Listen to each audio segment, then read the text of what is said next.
Hello everyone. Last lecture में हम लोगों ने स्टडी किया था regarding Laplace's equation of drop and bubble. अब हम सरफेस टेंशन के आखिरी पार्ट पे जाएंगे which is capillary and capillarity action. ना हम लोगों ने वर्ड को बहुत अच्छे से सुना है बिकॉज लेबोरेटरी में हमने कैपिलरी ट्यूब शायद देखी होगी आप लोगों ने अभी तक, या फिर मैं आपको कैपिलरी एक्शन के बारे में थोड़ा बताना चाहूंगा। ऐसा होता है जनरली कि अगर आपके पास कोई पानी से भरा हुआ टैंक है, फिर पानी से भरा हुआ वेसल है, उसमें अगर आप बहुत छोटे डायमीटर वाला अगर कोई ट्यूब जिसका बोर जो होता है, बोर मतलब इनर डायमीटर, वो ट्यूब का बहुत छोटा सा है, अगर आप उसको किसी लिक्विड के सरफेस के ऊपर टच करो तो जनरली पानी या फिर केरोसिन ऐसे लिक्विड्स में आपको दिखाई देगा कि जस्ट सिर्फ टच करने से पानी अपने आप थोड़ा हाइट ऊपर चढ़ जाता है उस ट्यूब में। अब ऐसा क्यों होता है, ये सवाल का जवाब अगर जानना है तो हमें कैपिलरी एक्शन को समझना पड़ेगा। बट मैं आपको एक चीज और बता दूं, ये जैसे पानी और केरोसिन के केस में ये ऊपर आता है, वैसे ही मर्क्यूरी के केस में ये नीचे चला जाता है।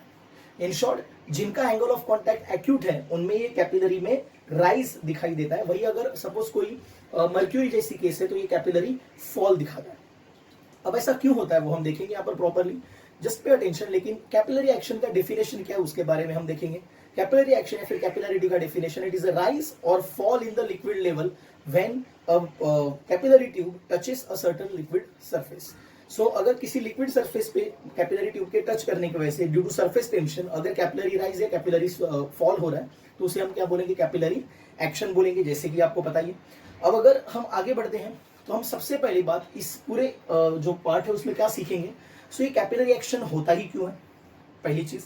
दूसरी चीज, इसका हाइट कितना बढ़ सकता है, सो हाइट का डेरिवेशन हम देखेंगे, और फिर हम देखेंगे इसके एप्लीकेशंस क्या है, इसका यूजेस क्या है डेली लाइफ में, ठीक है। सो फर्स्ट ऑफ ऑल हम जाएंगे इसके कैपिलरी एक्शन के अंदर, करेक्ट, और इसको समझने की कोशिश करेंगे। So just pay attention. सबसे पहले हम देखेंगे इन case of liquids like kerosene और वाटर जिनका एंगल ऑफ कांटेक्ट एक्यूट होता है, या फिर हम बोल सकते हैं उनका जो मेनिस्कस होता है वो इस तरीके से जो होता है वो लिक्विड के अंदर की तरफ होता है। सो अगर ऐसा ही है सो जस्ट हम लोग उसको ध्यान देते हैं, जस्ट पे अटेंशन। सपोज मैं बोलता हूं कि मेरे पास अगर कोई वेसल है लाइक दिस, ऐसा मेरे पास कोई वेसल है, ठीक है, इसके अंदर कोई लिक्विड है, लेट्स से वाटर है,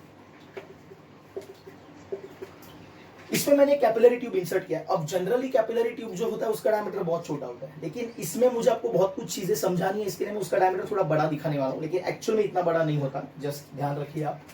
अगर सपोज होता है इसके अंदर मैंने कैपिलरी कोई ट्यूब ऐसे डुबा, तो जिसकी वजह से क्या होगा, एज ये पानी है, वाटर है, इसका एक्यूट एंगल होता है एंगल ऑफ कॉन्टैक्ट, इसीलिए ये अंदर की तरफ जो होगा वो इस तरीके से मेनिस्कस बनाएगा, करेक्ट। अगर ऐसा ही है, सो हमने लास्ट स्लाइड्स में देखा था जब मेनिस्कस इस तरीके से बन जाता है, सो अगर सपोज कोई भी पॉइंट अगर मैं यहां पर कंसीडर करता हूं, सो इसके ऊपर बाकी के मॉलिक्यूल्स जो फोर्स लगाते हैं वो आउटवर्ड लगाते हैं, मतलब इधर के मॉलिक्यूल्स जब इस पे फोर्स लगाएंगे तो that force will be outward, वैसे यहां पर भी होगा आउटवर्ड, करेक्ट। अब अगर हम 4 पॉइंट्स कंसीडर करते हैं, सबसे पहला पॉइंट जो कि यहां पर होगा just outside the surface with in the air, और वो होगा यहां पर, let's consider this point is A. Second, just inside the meniscus जो कर्व है उसमें, suppose that is B. तीसरा, in the same horizontal line but outside the tube, that will be D, correct. और चौथा, A के horizontal line पे यहां पर C, correct. So अब हम इनके प्रेशर्स के बारे में स्टडी करेंगे। सबसे पहली चीज मैं आपको अगर बता दूं तो ये एक हॉरिजॉन्टल सरफेस है लिक्विड का, जिसके जस्ट ऊपर पॉइंट सी है और जस्ट नीचे पॉइंट डी है। तो जैसे हमने पिछले स्लाइड्स में स्टडी किया था, हॉरिजॉन्टल सरफेस की वजह से सरफेस टेंशन हॉरिजॉन्टली ही बैलेंस हो जाता है, जिसकी वजह से ऊपर और नीचे प्रेशर में बहुत ज्यादा फर्क नहीं होता, जिसका मतलब है सबसे पहली केस यहां पर आएगा that PC is equal to PD. Second case, अगर आप ए और सी देखो, दोनों हवा में और दोनों सेम हॉरिजॉन्टल लेवल पे, मतलब ऊपर दोनों के भी जो प्रेशर आएगा वो सेम ही आएगा हवा से, तो इसका मतलब है पीसी इज इक्वल टू पीए, ये भी सही है। अब हम बात करेंगे पीए और पीबी।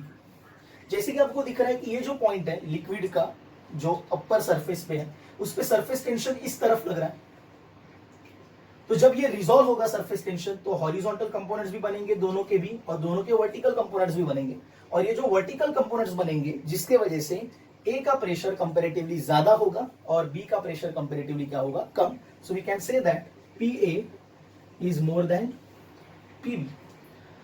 अगर आप इन तीनों इक्वेशंस को प्रॉपरली देखो, पीए मोर देन पीबी, ठीक है। सो इस पीबी को मैं ऐसे लिखता हूं यहां पर, करेक्ट। पीए यहां पर भी है which is PC, and PC is PD. So we can say that PA is PD. So instead of PA we can write PD. तो PA की जगह पर हम यहाँ पर क्या लिख सकते हैं? PD. In short, ये जो D है यहाँ का प्रेशर ज्यादा है वाटर का और B पे जो आने वाला प्रेशर है वो कम है. तो हमने सीखा है कि liquid tries to move from higher pressure to lower pressure. So मतलब D पे प्रेशर ज्यादा है, B पे कम है. सो ये जो लिक्विड है D से B की तरफ मूव करने की कोशिश करेगा, जिसके वजह से ये जो लिक्विड लेवल है वो ऊपर की तरफ जाएगा. This is capillary rise. और इन केस ऑफ वाटर और केरोसिन और ऐसा कोई भी मटेरियल जिसका एंगल ऑफ कांटेक्ट जो है वो एक्यूट है, उसके केस में ये आपको हमेशा दिखाई देगा. करेक्ट. इसमें किसी को कुछ भी वैसे तो इश्यू नहीं होना चाहिए. अब हम आगे बढ़ते हैं. इन केस ऑफ मर्क्यूरी क्या होगा? सो इन केस ऑफ मर्क्यूरी, अगर सपोज मैं बोलता हूं वही वेसल है लेकिन उसके अंदर आओ हमने मर्क्यूरी रखा हुआ है. करेक्ट. तो सपोज हमारे पास यहां पर मर्क्यूरी है. ठीक है. अब हमने इसमें भी कैपिलरी ट्यूब जो भी इंसर्ट किया लाइक दिस. लेकिन अब हमें पता है कि इसका जो मेनिस्कस होता है वो कुछ इस तरीके से होता है. करेक्ट. तो अब होगा क्या कि इसके मेनिस्कस की वजह से जो यहां का पॉइंट है उस पे जो सरफेस टेंशंस आएंगे वो कुछ इस तरीके से आएंगे लाइक दिस, जिसके वजह से होगा यूं कि इसका जो हॉरिजॉन्टल कंपोनेंट है वो इधर आएगा, इसका भी हॉरिजॉन्टल कंपोनेंट इधर, दोनों कैंसिल करेंगे लेकिन दोनों का वर्टिकल कंपोनेंट तो डाउनवर्ड ही आएगा. अब अगर हम वापस वैसे ही पॉइंट्स लेते हैं, यहां पर A, यहां पर B, यहां पर C और यहां पर D सिमिलर, तो logically PA is PC, that is all okay. कैसे? बिकॉज दोनों भी सेम हॉरिजॉन्टल लेवल पे एयर में है. Okay. PC is equal to PD because liquid level horizontal है तो जस्ट ऊपर और जस्ट नीचे प्रेशर सेम ही होगा. So PD is equal to PC we can say. Correct. But अगर हम इन दोनों की बात करें अब, सो इस सरफेस टेंशन की वजह से टोटल वेट थोड़ा सा नीचे की तरफ और एक्स्ट्रा फोर्स आएगा which will be giving pressure at B more than pressure at A. So we can say that PB is more than PA. But now eventually PA is PC, PC is PD. In short, जैसे हमने यहां पर PA के जगह पे PD ले लिया था, यहां पर भी हम ले सकते हैं. So PD is lesser than PB. मतलब इस केस में B के यहां पर प्रेशर ज्यादा है और D के यहां पर प्रेशर कम है. So इसका मतलब है यहां से लिक्विड जो होगा वो यहां से इधर फ्लो करेगा like this. Correct. From higher pressure within the tube to the lower pressure outside the tube, जिसके वजह से इन केस ऑफ मर्क्यूरी ये liquid level eventually normal liquid level के मुकाबले नीचे गिर जाता है. Hence this is capillary rise and this is capillary fall. तो आप अगर मर्क्यूरी के में ट्यूब अगर डुबाते हो तो आपको दिखेगा कि वो ट्यूब में कैपिलरी फॉल हो गया है और यहां पर राइज. सो जब थीटा जो होता है वो ऑब्ट्यूस होता है, जैसे कि इन केस ऑफ मर्क्यूरी, उस वक्त आपको कैपिलरी राइज और कैपिलरी फॉल ये दोनों कॉन्सेप्ट्स दिखाई देते हैं. करेक्ट. तो ये हमने सीखा अभी यहां पर. अब हम जाएंगे आपके कैपिलरी, ये हाइट कितना होना चाहिए, ये जो हाइट है ये कितना होना चाहिए, इसका जो डेरिवेशन है वो हम करेंगे अब. सो आपने सिर्फ ध्यान रखना है यहां पर. Correct. So just pay attention.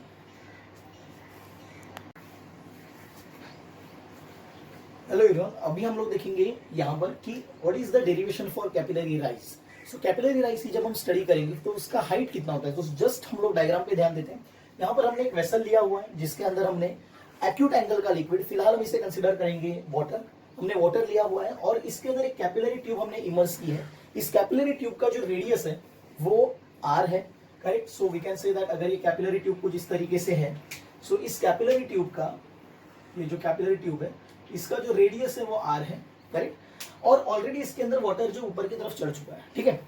हमें ये देखना है कि वाटर इतने ही हाइट तक जो यहाँ पर फिलहाल हमें नजर आ रही है, इतने हाइट तक क्यों चढ़ता है, और दूसरी चीज ये हाइट कितनी होगी ये कैसे पता चलेगा. So just pay attention. होता क्या है, जैसे ये वाटर ऊपर की तरफ जा रहा है, ये क्यों जा रहा है, because of the surface tension. Surface tension के फोर्स की वजह से ऊपर आया था, अगर आपको याद है. करेक्ट. सो ये सरफेस टेंशन जो होता है वो यहाँ पर इस तरीके से लगता है. ये तो हमने देखा था. करेक्ट.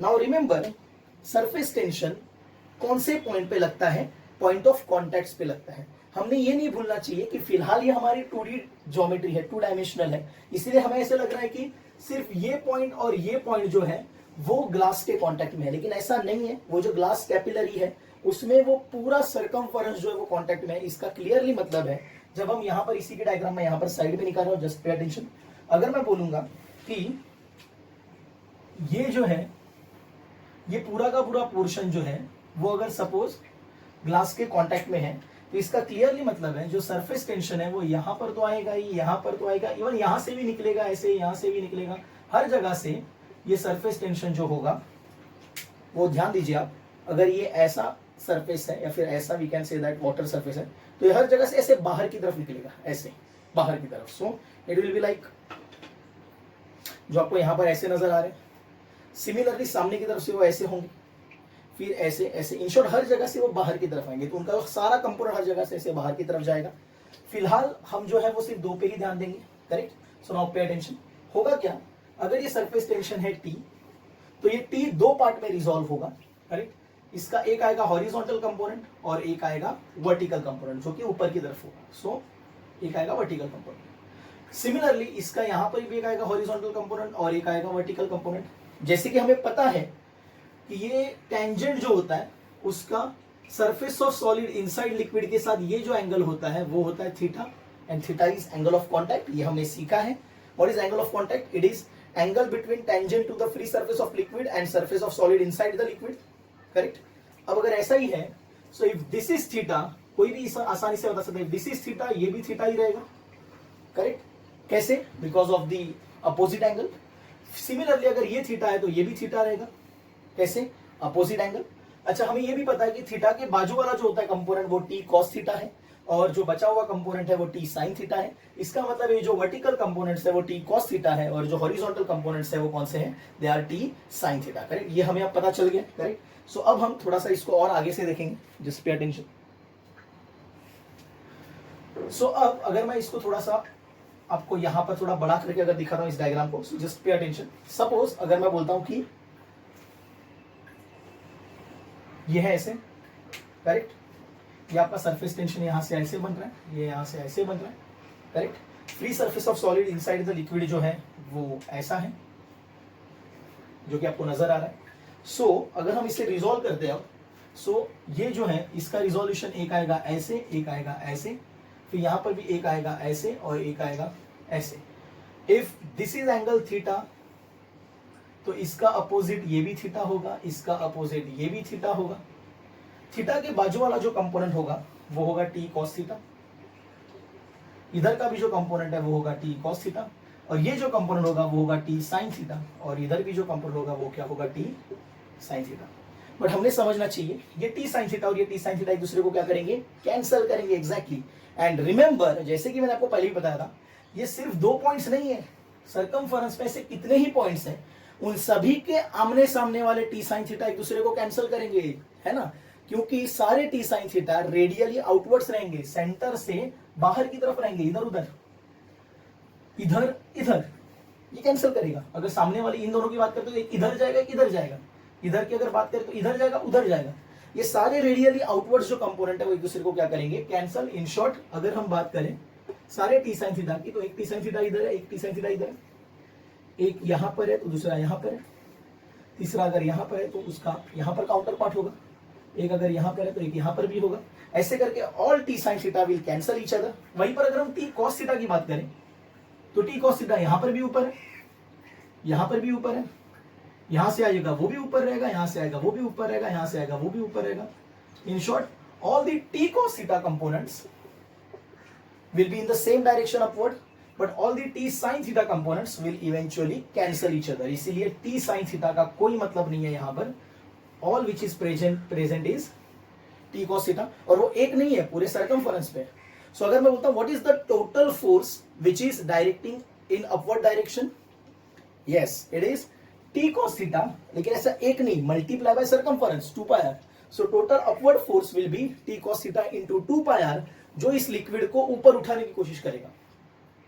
बट इस लिक्विड पे सिर्फ एक फोर्स नहीं है जो ऊपर उठाने वाला है T cos theta into 2 pi r, एक और फोर्स है जो नीचे की तरफ है। कौन सा फोर्स? एग्जैक्टली इस लिक्विड का वेट जो होगा वो नीचे की तरफ होगा। इन शॉर्ट अब यहां पर दो फोर्सेस हो गए। पहला force due to surface tension T cos theta 2 pi r which is in upward direction, दूसरा खुद का weight downward.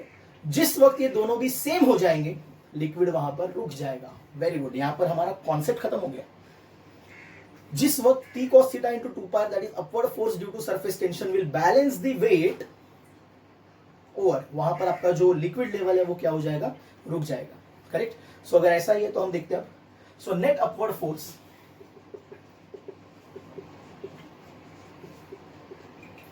Due to all points on circumference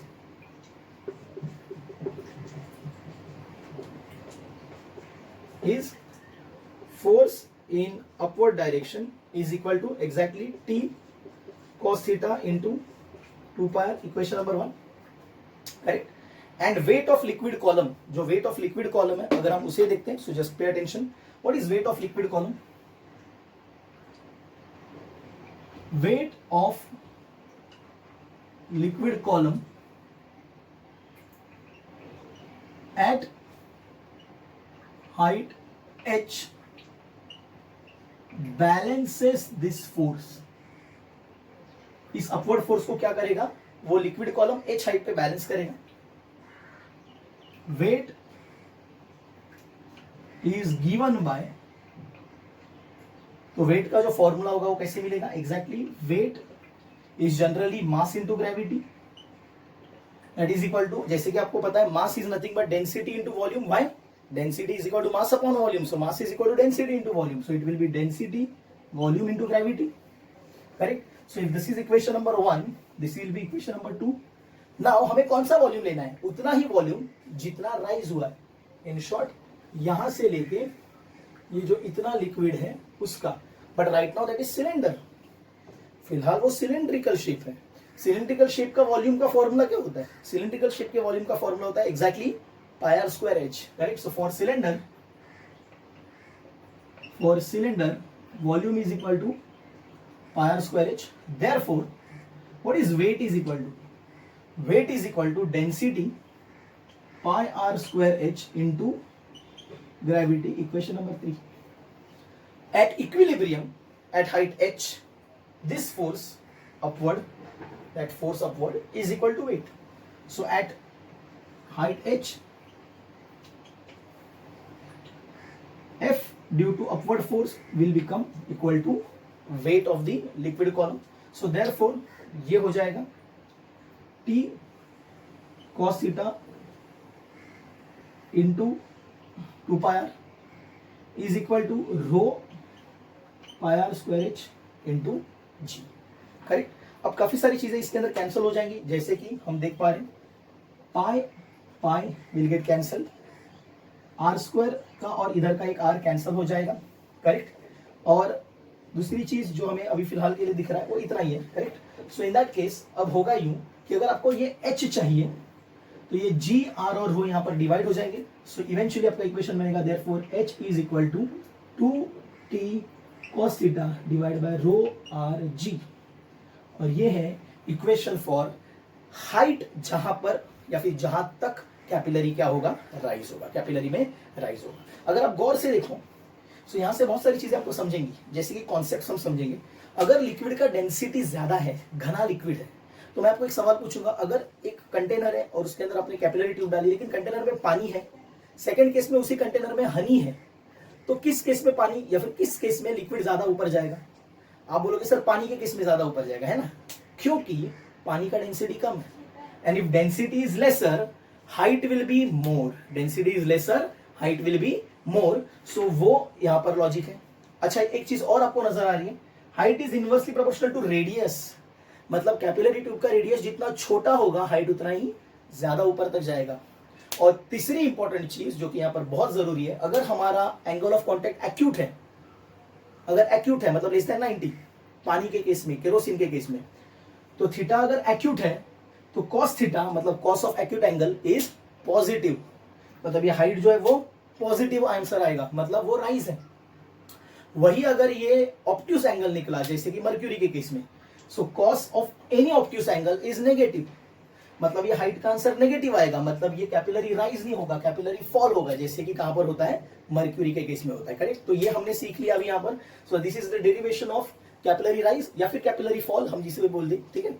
और ये डेरिवेशन हमारे लिए बहुत जरूरी है। अब हम देखेंगे कि what are the applications of capillary rise या कैपिलरी फॉल, इसके क्या एप्लीकेशंस हैं। सबसे पहले जब हम दिया लगाते हैं तो वो तेल जो होता है उसको जब बाती लगाते हैं हम लोग, तो वो तेल वो बाती के टिप तक पहुंचने के लिए कैपिलरी एक्शन के जरिए बारीक बारीक कॉटन जो होता है, हम लोग जनरली कापूस या कॉटन यूज करते हैं, उसके बारीक बारीक लाइन से वो तेल आगे की तरफ जाता है। स्पंज से अगर हम कोई पानी सोखने की कोशिश करते हैं या फिर अगर सपोज किसी पेपर के ऊपर इंक गिरी है, हम ब्लॉटिंग पेपर से अगर उसे ब्लॉट कर दें, बिकॉज स्पंज में और ब्लॉटिंग पेपर में बारीक बारीक होल्स होते हैं और वो कैपिलरी एक्शन से उसे सक कर लेते हैं।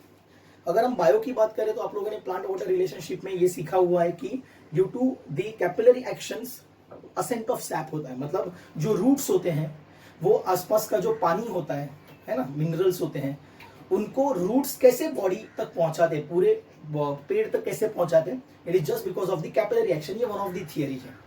करेक्ट, तो ये जो सारे एप्लीकेशंस है ये कैपिलरी एक्शन के। यहाँ पर आपका सरफेस टेंशन का जो पार्ट है वो पूरी तरीके से खत्म होता है। नेक्स्ट लेक्चर में हम जब जाएंगे तो हम विस्कोसिटी और बर्नौलीज प्रिंसिपल के बारे में स्टडी करेंगे। Thank you so much.